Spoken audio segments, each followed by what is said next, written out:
Assalamualaikum warahmatullahi wabarakatuh.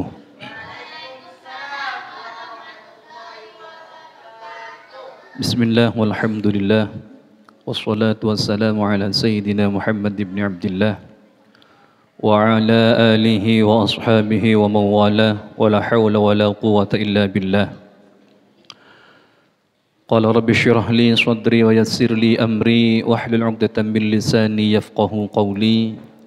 Qalu subhanaka la ilma lana illa ma 'allamtana innaka antal alimul hakim. Amma ba'du, yang kami ta'zimi dan kami hormati segenap jajaran pengurus Masjid Al-Falah. Tak lupa kepada para jemaah, para hadirin, para bapak, para ibu, saudara-saudara, mustami'in, mustami'at, hadirin dan hadirat. Maksudnya hadirat yang nonton via streaming atau di YouTube, itu hadirat, hadir tapi di luar. Yang juga dirahmati Allah, puji syukur kehadirat Allah Subhanahu wa taala. Di sore kali ini kita oleh Allah masih diberikan kesempatan untuk melaksanakan amal-amalan baik. Mudah-mudahan yang kita lakukan ini diterima oleh Allah Subhanahu wa taala, menjadi sebab kita oleh Allah dijadikan orang-orang yang istiqamah beribadah, dilancarkan rezeki kita, dikabulkan segala hajat-hajat kita, dan mudah-mudahan anak-anak kita oleh Allah dijadikan anak-anak yang salih salihah. Ala hadhihi niyyah wa ala kulli niyatin salihah bi jahin Nabi Muhammadin sallallahu alaihi wasallam wa ala alihi wa ashabihi wa nasarihi wa azwajihi wa dzurriyyatihi wa ahli baitil kiram. Wa khususan ila Syekh Abdul Qadir Al-Jilani radhiyallahu anhu wa khususan ila jami' masyayikhina wa muallimina ulama sudagiri awalan wa akhiran wa usulihim wa furuhim wa khususan ila abaina wa li ummahatina wa li ajdadina wa li masyayikhina wa li jami'il muslimina wal muslimat wal mu'minina wal mu'minat al ahya'i minhum wa lammat wa khususan ila musannif hadzal kitab tanqihul qaul al hadis Syekh Nawawi Banten. Walillahi sudagiri wa khususan Al-Fatihah. Bismillahirrahmanirrahim. Alhamdulillahi rabbil alamin arrahmanir rahim maliki yaumiddin iyyaka na'budu wa iyyaka nasta'in ihdinas siratal mustaqim siratal ladzina an'amta 'alaihim ghairil maghdubi 'alaihim waladdallin.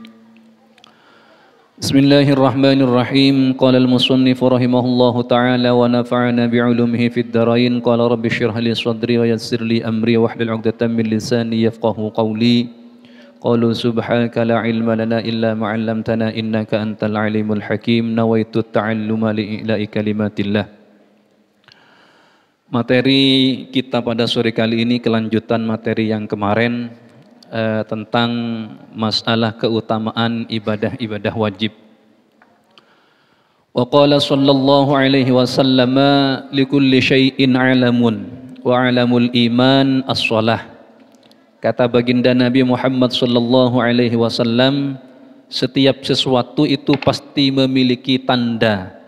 Setiap sesuatu itu pasti memiliki ciri khas.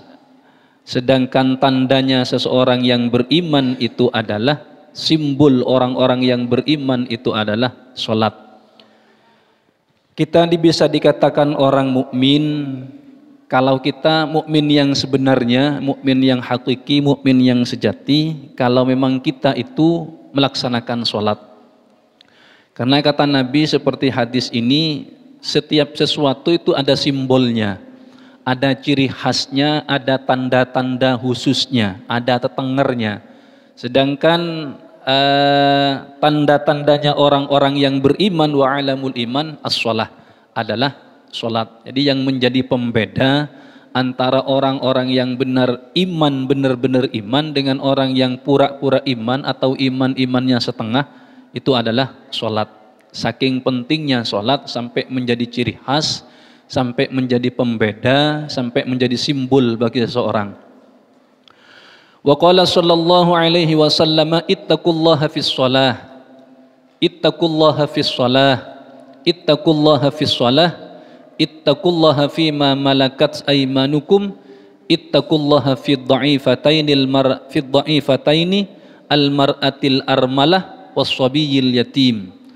Ini wasiat baginda Nabi Muhammad sallallahu alaihi wasallam, ittaqullaha fis shalah. Takutlah kalian semua dalam urusan salat. hati-hatilah dalam menjaga sholat. Ittaqullaha fis sholah, bertakwalah atau takutlah kalian semua kepada Allah dalam perkara sholat. Sampai beliau mengulang 3 kali, saking pentingnya sholat.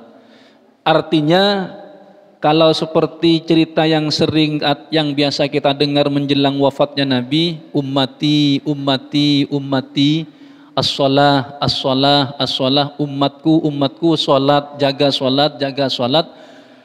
Akhir hayat beliau pun berpesan demikian, bahwa jagalah sholat, jagalah sholat, jagalah sholat. Ittaqullaha fis sholah.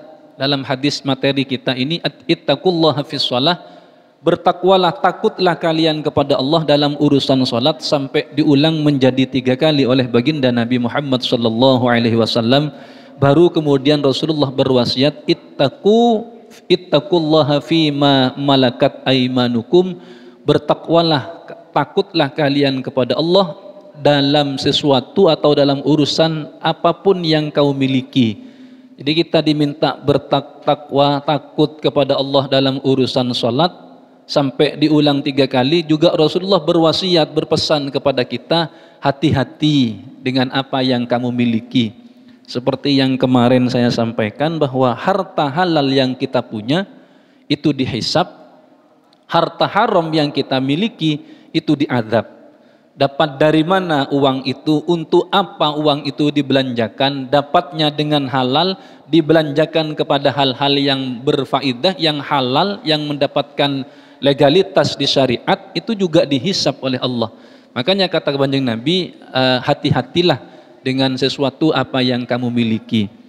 Ittaqullaha fid dha'ifataini, dan takutlah atau berhati-hatilah, takutlah kalian kepada Allah, berhati-hatilah kalian kepada Allah dalam 2 orang yang lemah. Siapa 2 orang yang lemah yang dimaksud dha'ifataini ini? Al-mar'atil armalah, perempuan janda atau janda-janda tua, was-sabiyil yatim, dan anak yatim. Ini pesan baginda Nabi. Pertama, jagalah sholat, berhati-hatilah dalam urusan sholat. Yang kedua kata Nabi, berhati-hatilah atau jagalah apa yang kalian miliki. Dan yang ketiga pesan Rasulullah, berhati-hatilah terhadap seorang janda dan anak yatim. Maksudnya janda ini armalah bahasanya. Armalah itu janda yang tua, bukan janda yang glowing. Biasanya kan kita rebutannya urusan janda yang glowing. Janda yang masih kinyis-kinyis jadi rebutan, sehingga ada kata-kata, kalau ingin dapat anaknya, dapat ibunya, ambil anaknya. Tapi yang umum itu ambil orang tuanya, ambil ibunya, anaknya diterlantarkan, padahal itu yatim. Ini kan sulit. Jadi ibunya saja yang diambil, anaknya apalagi yang yatim tidak diurus. Yang baik itu kalau memang mau, ambil anaknya, biar ibunya ikut. Artinya beli 2 dapat 1, atau beli 1 dapat 2. Jadi tapi yang dimaksud Rasulullah di sini adalah al-mar'atil armalah, janda tua, sebagaimana dijelaskan juga di dalam Simtud Doror yang karyanya Habib Ali Sulu itu, bahwa Rasulullah itu adalah al-abu syafiqur rahimu bil yatimi wal armalah. Kan ada di dalam Simtud Doror kalam natharnya itu, bahwa baginda Nabi itu digambarkan oleh Habib Ali Sulu dalam Simtud Doror itu, fahuwa al-abu syafiqur rahim, bahwa Nabi itu adalah ibarat seorang ayah yang penuh kasih sayang. Fahuwa al-abur rafiq al-abur rahimu bil yatimi, kepada anak yatim, wal armalah, dan juga kepada janda-janda tua, bukan janda-janda muda. Jadi janda-janda tua yang harus diperhatikan. Kalau janda muda walaupun tidak diperintah, semuanya mau memperhatikan, jadi rebutan kalau janda muda. Atau bahkan kadangkala saking kepengennya untuk mendapatkan janda muda, sampai menjandakan istrinya yang di rumah. Kan banyak seperti ini. Jadi tidak perlu ya, jangan salah paham. Ini kata Rasulullah, ayomi janda tua maksudnya, janda yang tidak, apalagi janda yang sebatang kara, janda yang umurnya cuman sendirian, tidak punya penghasilan tetap, ini yang sangat-sangat perlu menjadi perhatian kita, karena itu masuk dalam pesan Rasulullah Shallallahu Alaihi Wasallam. Dan hati-hatilah, kata baginda Nabi, terhadap anak kecil yang yatim. Anak kecil yang yatim yang tidak punya orang tua. Ini lebih perhatian baginda Nabi kepada kita untuk urusan dua hal ini. Wasiat pertama adalah untuk urusan sholat. Yang kedua, berhati-hatilah dalam urusan apa yang kita punya.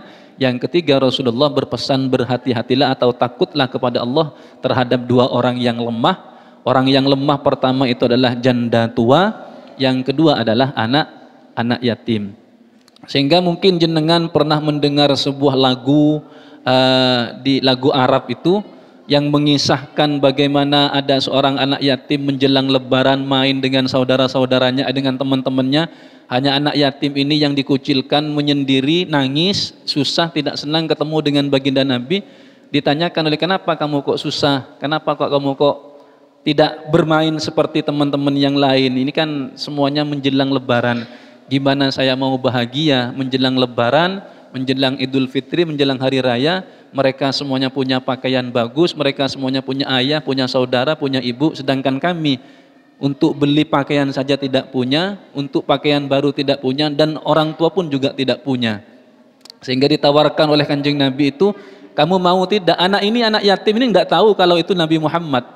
Sehingga ditawarkan oleh Kanjeng Nabi, kamu mau enggak kalau umpama Sayyidatina Fatimah itu sebagai ummi atau sebagai orang tua, Sayyidina Ali sebagai ayahnya, Sayyidina Hasan dan Sayyidina Husain itu sebagai saudara-saudaranya? Maka apa jawaban anak yatim? Mau banget. Karena memang dia tidak tahu kalau itu adalah Rasulullah. Akhirnya dibawa oleh Rasulullah ke dalamnya, diberi pakaian baru. Saking bahagianya anak ini, sampai teman-teman sepermainannya yang bahagia itu, yang punya ayah, berharap orang tuanya mati, berharap ayahnya meninggal dunia, dan ia berharap menjadi yatim. Kenapa?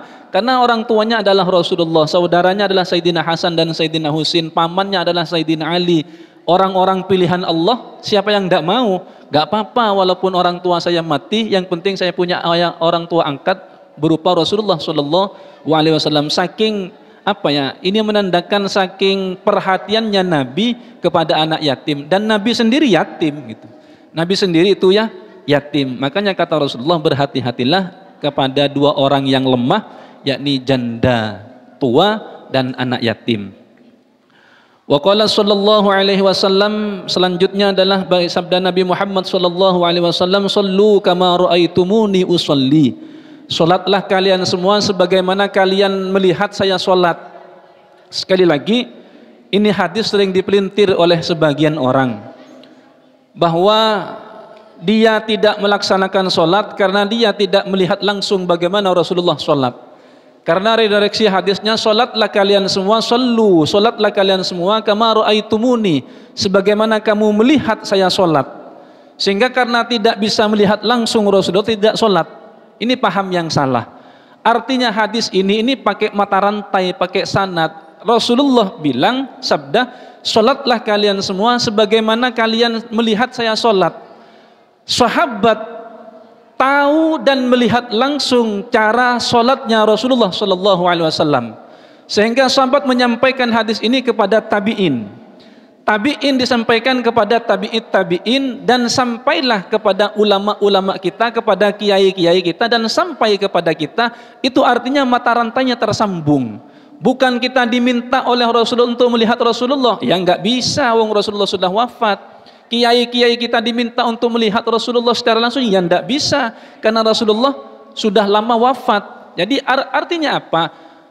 Kita tetap belajar, kita sholat ini melalui aturan-aturan fikih, melalui aturan-aturan panduan-panduan fikih tentang sah dan tidaknya sholat, syarat dan rukunnya sholat. Tahunya dari mana?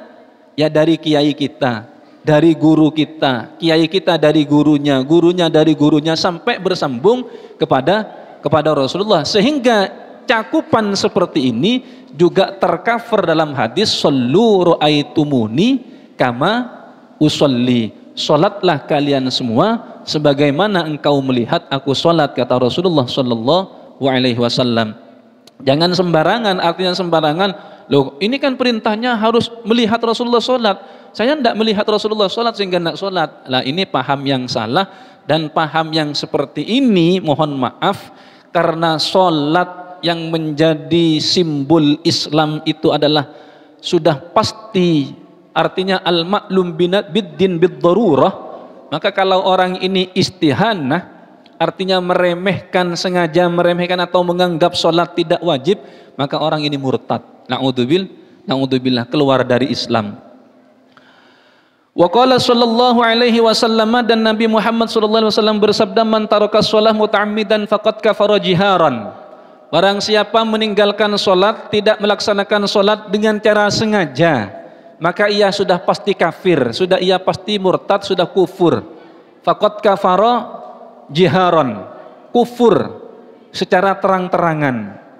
Meninggalkan salat bukan karena udzur yang mendapatkan legalitas dari syariat, tapi malah meninggalkan sholat tapi malas, atau meninggalkan sholat memang disengaja, nggak sholat memang disengaja, maka kata Rasulullah faqad kafara jiharan, orang meninggalkan tarikus shalah yang muta'ammidan atau yang amidan seperti ini, itu adalah orang yang keluar dari Islam. Na'udzubillah. Wa qala sallallahu alaihi wasallam, as-shalawatul khamsu kaffaratun lima bainahunna majtunibatil kaba'ir, wal jum'atu ilal jum'ati kaffaratun lima bainahuma wa ziyadatu thalathati ayyamin.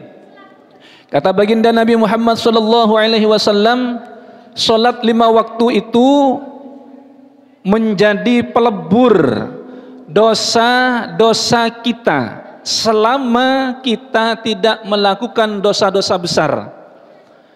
Dosa-dosa kecil yang kita lakukan akan dihapus, akan dilebur dengan pekerjaan sholat. Jadi ketika kita melaksanakan sholat, maka dosa-dosa kecil kita itu akan diampuni oleh Allah, majtunibatil kabair, selama tidak melaksanakan dosa-dosa besar.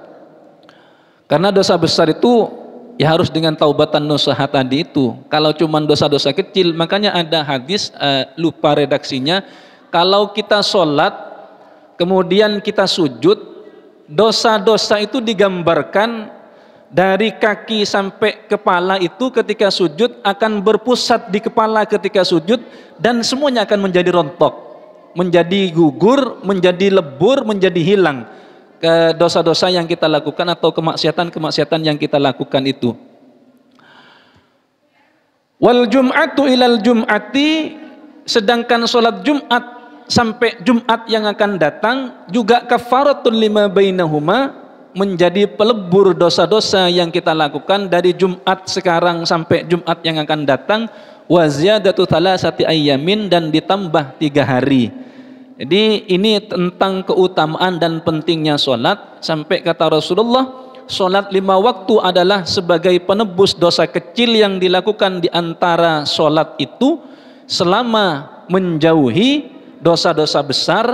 Dan sholat Jumat, dari sholat Jumat yang satu ke sholat Jumat yang lainnya atau selanjutnya juga merupakan penebus dosa atau pelebur dosa yang dilakukan antara keduanya. Maksudnya 1 minggu dari Jumat yang kemarin sampai Jumat depan, kita melaksanakan Jumat kemarin sampai Jumat depan, di antara hari-hari ini dosa-dosa kecil kita dihapuskan oleh Allah Subhanahu wa ta'ala, dan ditambah 3 hari. Oh, berarti 1 minggu ditambah 3 hari, 10 hari berarti.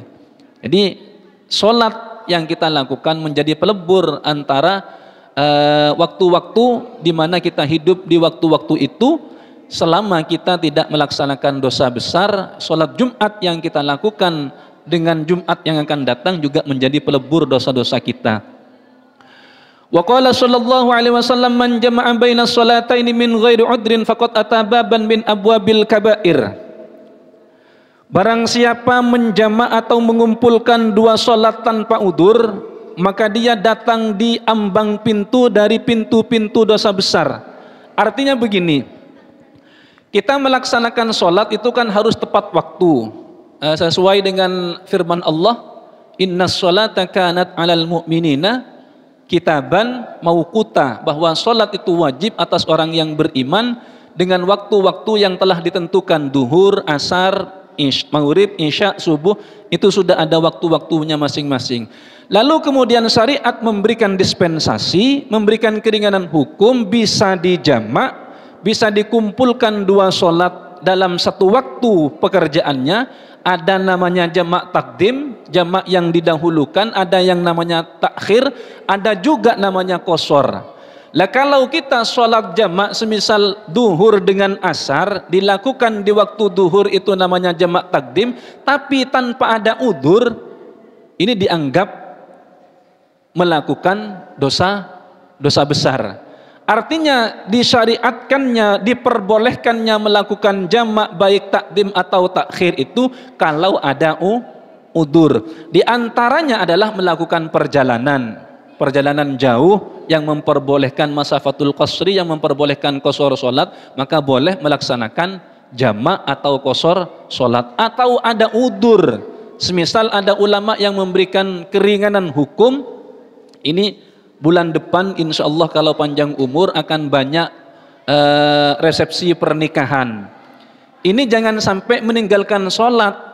Tuan rumah yang ngunduh mantu atau manten yang orang yang melaksanakan akad nikah itu jangan sampai meninggalkan sholat. Gimana caranya?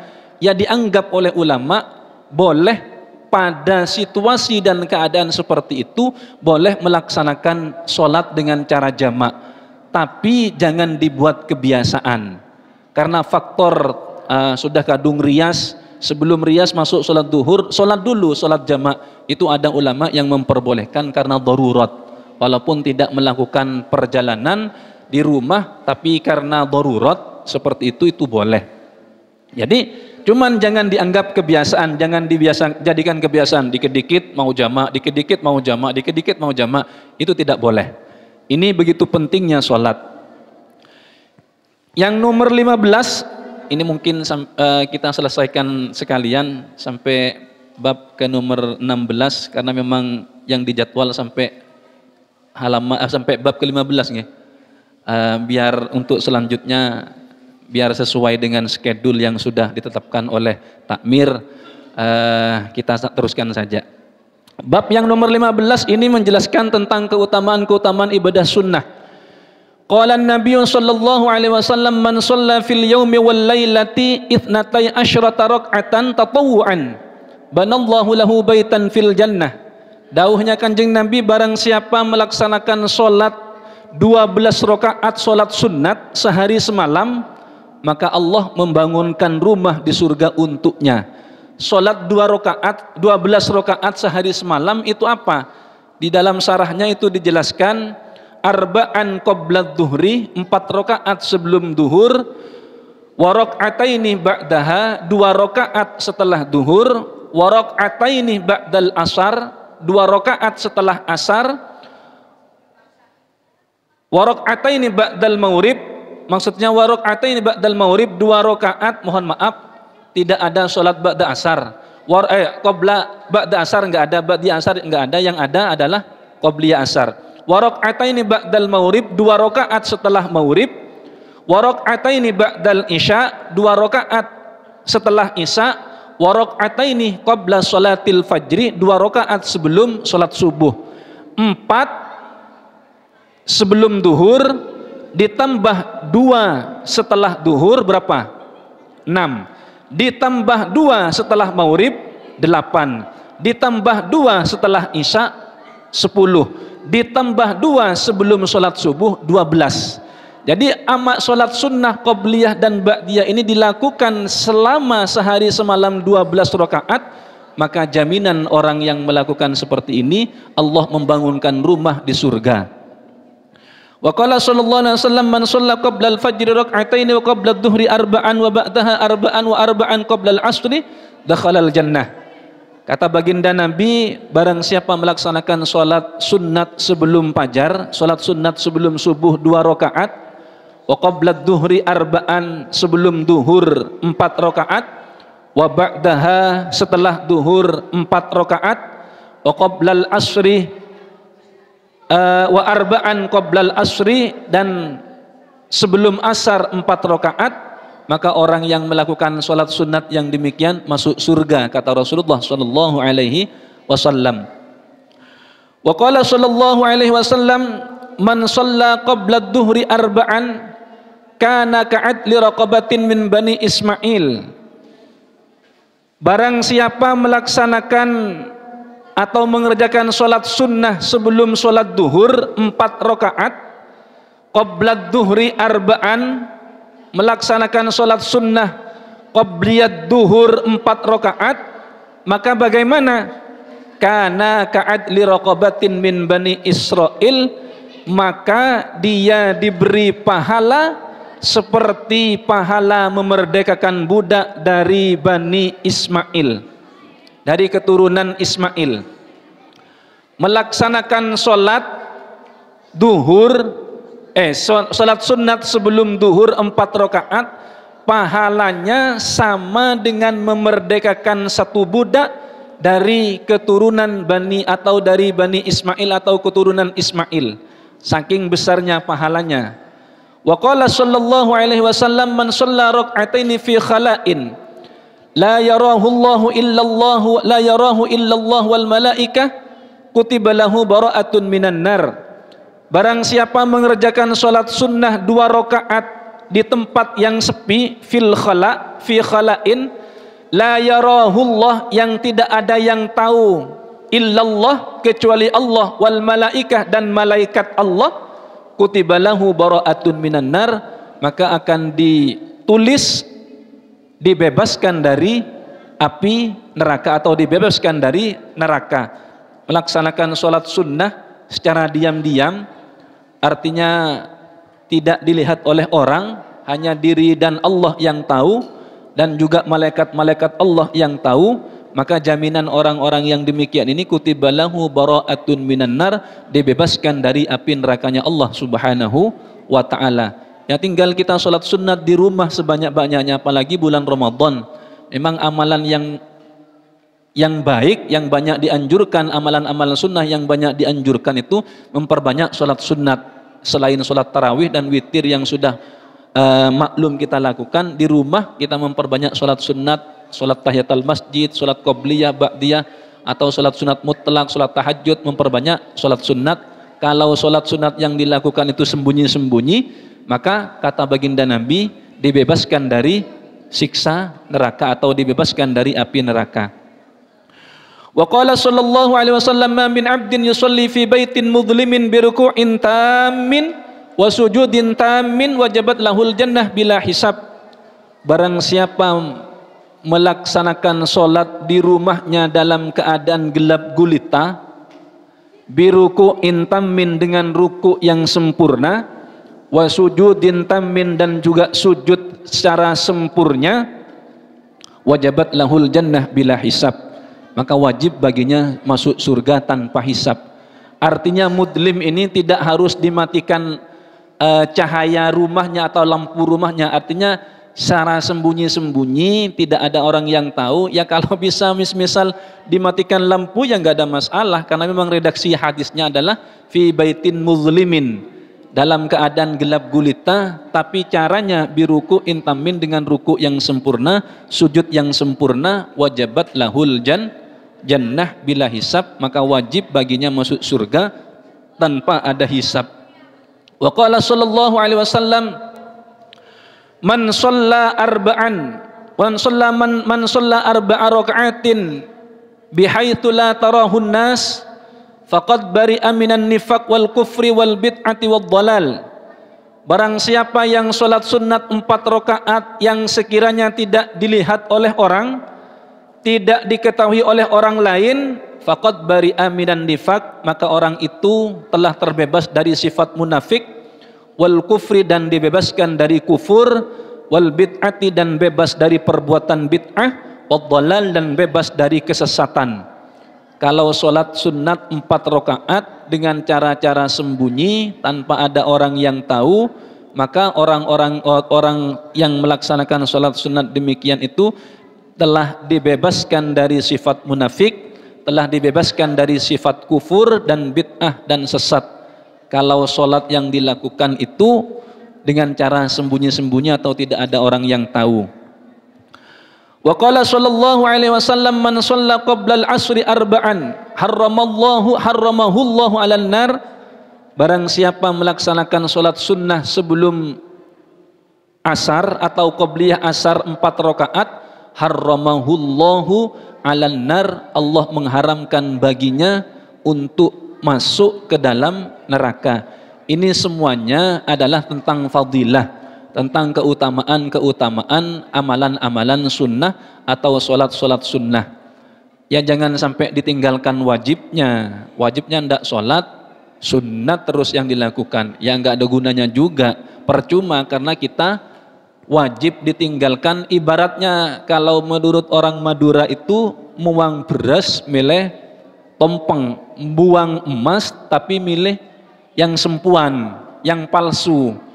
Wajibnya dilakukan. Bahkan di dalam keterangan ulama-ulama yang ekstrim itu, kalau kita punya kewajiban sholat wajib atau pernah meninggalkan sholat wajib tanpa ada udzur, maka kalau kita melakukan sholat sunatnya haram.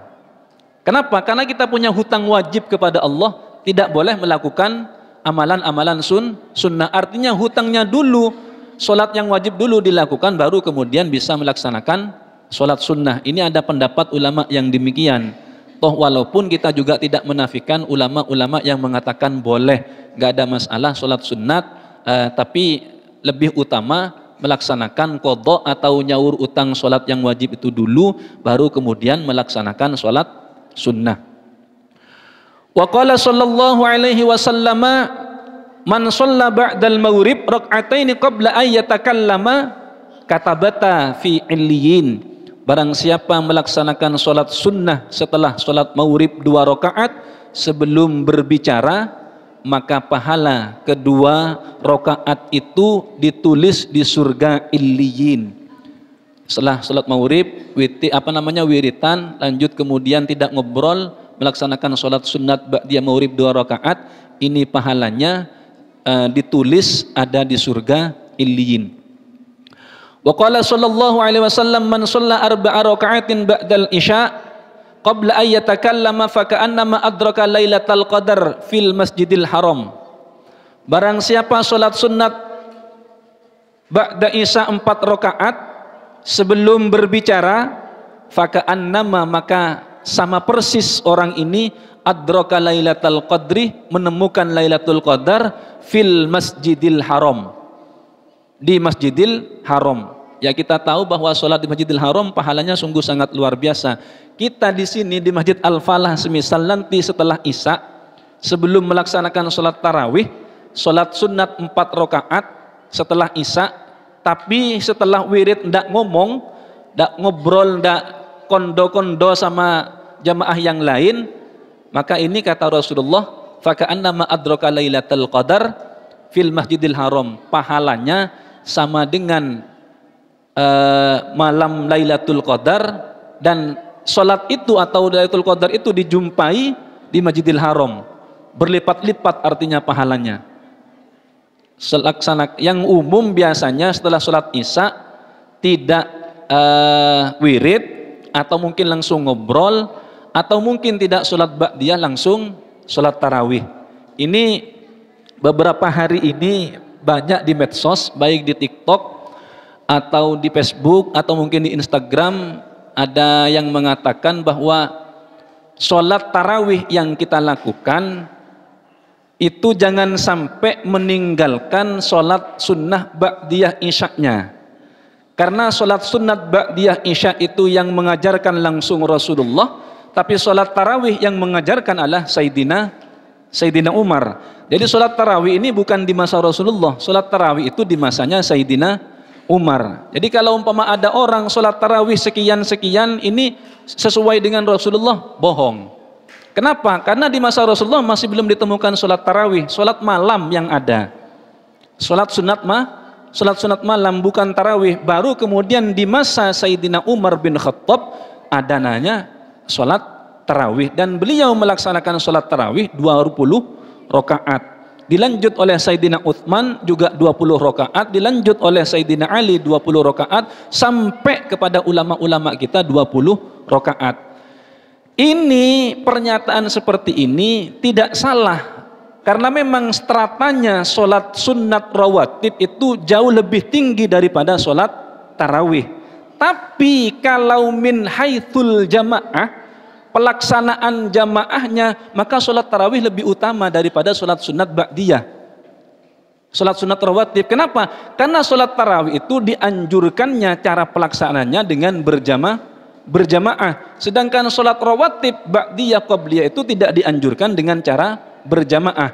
Kalau melihat gridnya, memang lebih tinggi sholat sunat rawatib daripada sholat tarawih.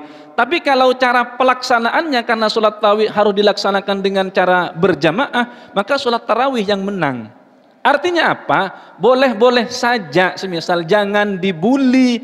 Keumpama ada orang setelah sholat isya langsung sholat tarawih tanpa ba'diyah, nggak ada masalah. Cuman yang lebih baik jangan ditinggalkan ba'diyah isya'nya. Sebagaimana juga yang disampaikan bersesuai dengan sabda Rasulullah yang ini, barang siapa sholat sunat 4 rakaat setelah isya belum ngobrol, maka sama dengan mendapatkan Lailatul Qadar di Masjidil Haram. Artinya begitu utamanya sholat sunat ba'diyah isya itu. Jadi ini kan lebih sekarang lagi rame di medsos itu, untuk sholat tarawih, ndak sholat ba'diyah untuk apa? Ya untuk sholat tarawih. Ya ada pahalanya.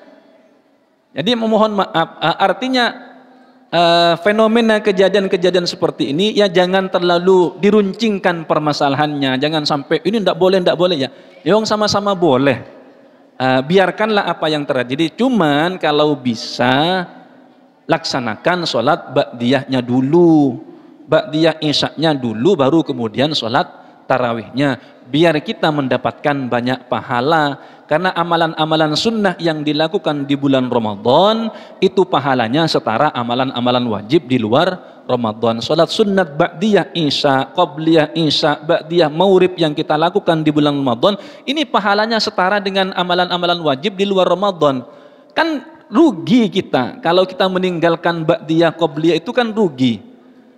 Artinya apa? Lebih memperbanyak amalan-amalan sunnah agar supaya lebih banyak pahala yang kita dapat. Jadi sekali lagi jangan ditinggalkan ba'diyahnya, tetap laksanakan ba'diyah isya'nya minimal 2 rakaat lah, minimal 2 rakaat.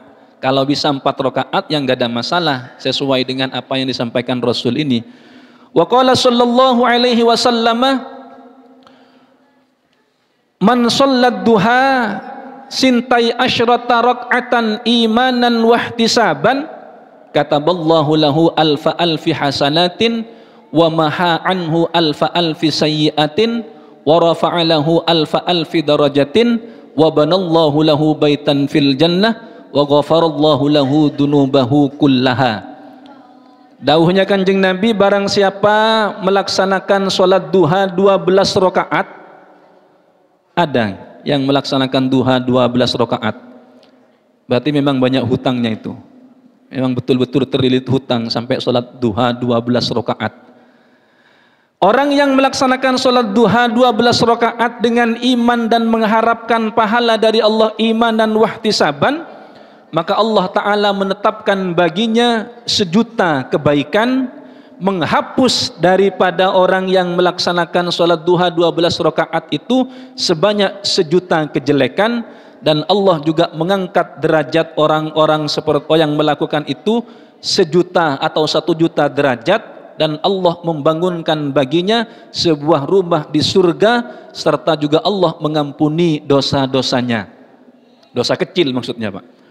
Jadi sholat duha yang kita lakukan 12 rakaat, di samping sholat duha untuk memperlancar rezeki kita, 12 rakaat kita lakukan, maka pahala yang Allah berikan itu adalah 1 juta kebaikan, dan dihapus oleh Allah dari orang yang melaksanakan sholat duha 12 rakaat itu alfa alfi sayyiatin, 1 juta kejelekan. Allah mengangkat derajatnya 1 juta juga wa banallahu lahu baitan, Allah membangunkan rumah untuknya fil jannah di surga, wa ghafarallahu lahu dunubaha kullaha, semua dosa-dosanya diampuni oleh Allah Subhanahu wa taala. Salat duha 12 rakaat di samping juga memperlancar rezeki, memperlancar pekerjaan, memperlancar ekonomi, jaminannya atau pahalanya mendapatkan kebaikan dari Allah sebanyak 1 juta kebaikan. Kejelekan-kejelekan kita dihapus oleh Allah sebanyak 1 juta kejelekan, dibangunkan rumah juga di surga, diangkat derajatnya juga oleh Allah, dan dosa-dosanya mendapatkan ampunan dari Allah Subhanahu wa ta'ala. Ini amalan-amalan sunnah. Makanya bab yang ke-15 itu adalah tentang keutamaan amalan-amalan sunnah yang kita lakukan selama ini. Ternyata amalan-amalan sunnah yang dimaksud di sini adalah sholat sunnah, ba'diyah, qabliyah, sholat duha dan lain sebagainya. Itu mumpung kita masih di bulan Ramadan, ayo perbanyak amalan-amalan sunnah. Di antaranya adalah sholat sunnah. Paling tidak sholat tarawihnya jangan ditinggalkan. Kalau semisal kita tidak punya udzur yang diperbolehkan atau tidak memiliki kewajiban yang lain, monggo melaksanakan sholat tarawih. Kalau tidak bisa di masjid, ya mungkin di rumah dengan istri, di rumah dengan anak-anaknya. Yang penting jangan sampai ada yang kosong malam harinya dengan amalan-amalan sunnah, terlebih sholat sunnah seperti semisal tarawih. Memang betul bahwa tarawih ini tidak wajib, tapi jangan ditinggalkan eman-eman, karena sekali lagi kita hidup di bulan Ramadan, semua kebaikan dilipat gandakan oleh Allah Subhanahu wa ta'ala. Kapan lagi kita mau melaksanakan sholat tarawih? Bulan tahun depan tidak ada jaminan kita hidup sampai tahun depan, atau mungkin kita masih diberikan umur panjang oleh Allah, tidak ada jaminan sehat. Bisa jadi mungkin stroke, sakit pas di bulan Ramadan, sehingga tidak bisa melaksanakan sholat tarawih. Mumpung masih sehat, mumpung masih diberikan umur panjang oleh Allah, ayo rame-rame laksanakan sholat tarawih. Dilanjut dengan witir, kalau bisa nanti juga dilanjut dengan tahajudnya sebelum makan sahur, atau mungkin perbanyak sholat sunat mutlak, atau paling tidak semisal ba'diyah, qabliyah, rawatibnya juga dilakukan. Qabliyah isya, ba'diyah isya, qabliyah subuh, apalagi qabliyah subuh.